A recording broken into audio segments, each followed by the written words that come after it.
गई मम्मा। जिंदा दिली और जोश से भरी दिल्ली की कल्पना मेहता। 5 साल पहले इन्होंने ब्रेस्ट कैंसर को मात दी थी। कल्पना किस्मत वाली थी कि इनका कैंसर शुरुआत में ही पकड़ में आ गया, वरना पढ़ी लिखी और नौकरी पेशा कल्पना ने 40 साल की होने के बावजूद भी कैंसर की स्क्रीनिंग कराने की जरूरत महसूस नहीं की थी। जब मैं स्कूल भी जैसे ड्राइव करती थी, जाती थी, एफएम में भी डालते रहते हैं, दे कीप सेइंग कि आपको ये कराना चाहिए।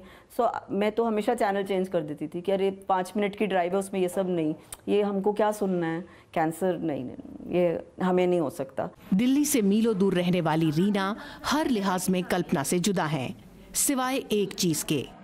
42 की ही उम्र में कैंसर ने इनके जिस्म पर भी दस्तक दी है। हल्का फुल्का दवा तो सब लोग का चलता है, कभी सर में दर्द होता है, कभी पेट में दर्द होता है, इसी का दवा लेकर के सब खा लेते हैं, लेकिन ये सब हमको पता नहीं था, इतना भारी बीमारी कैसे हो गया। रीना और कल्पना कैंसर की शिकार होने वाली भारतीय खवातीन की उस क्लास का हिस्सा हैं जो काफी तेजी से बढ़ रही है।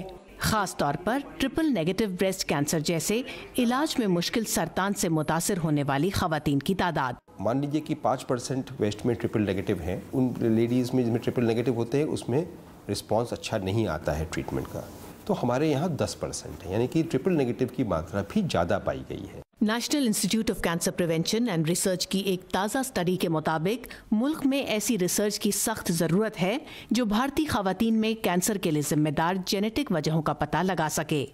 इस वक्त ना तो कैंसर की जांच के लिए कोई कौमी सतह का स्क्रीनिंग प्रोग्राम है और ना ही 130 करोड़ से ज्यादा की आबादी को कैंसर से महफूज रखने के लिए रिसोर्सेज। जो रेडियोथेरेपी मशीन्स हैं, कैंसर की जो इलाज करते हैं रेडिएशन द्वारा, जितनी होनी चाहिए उससे आधी भी नहीं है। सर्जिकल ऑन्कोलॉजिस्ट यानी कि सर्जन जो कैंसर में स्पेशलाइज करते हैं, जितने होने चाहिए उसके 2/3 है। मेडिकल ऑन्कोलॉजिस्ट भी कम है। कैंसर से बचने के लिए एक्सपर्ट्स बावक्त जांच को सबसे ज्यादा अहमियत देते हैं, लेकिन 1 अरब से ऊपर आबादी वाले भारत में जांच से लेकर इलाज तक खवातीन की बारी सबसे आखिर में ही आती है। रितुल जोशी, उर्दू VOA, दिल्ली।